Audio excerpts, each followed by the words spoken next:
আসসালামু আলাইকুম। বিসমিল্লাহির রহমানির রহিম।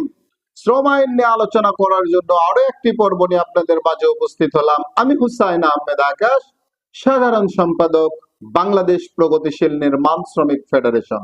আশা করি সকলেই ভালো আছেন। দেশ ও প্রবাসে সকল সেক্টরের সকল শ্রমিকদেরকে জানাই সংগ্রামী শুভেচ্ছা ও আন্তরিক অভিনন্দন।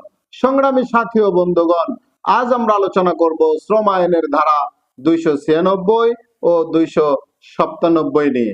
ধারা 296, ঢিমে তালের কাজে অংশগ্রহণ বা প্ররোচনার দণ্ড।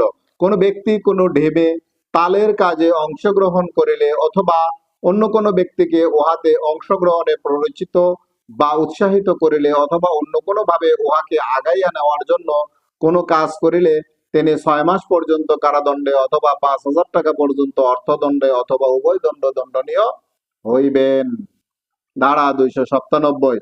ধারা 228 লঙ্ঘনের দণ্ড। কোন মালিক ধারা 228 এর বিধান লঙ্ঘন করিলে তিনি 1 বছর পর্যন্ত কারাদণ্ডে অথবা 5,000 টাকা পর্যন্ত অর্থদণ্ডে অথবা উভয় দণ্ডনীয় হইবেন। সংগ্রামী সাথী ও বন্ধুগণ, অত্যন্ত গুরুত্বপূর্ণ একটি বিষয় নিয়ে আজ আমরা আলোচনা করলাম। আশা করি সকলে বুঝতে পেরেছেন।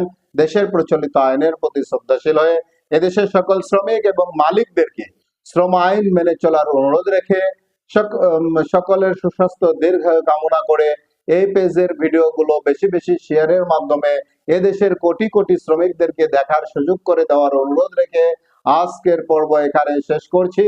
আসসালামু আলাইকুম। আল্লাহ হাফেজ।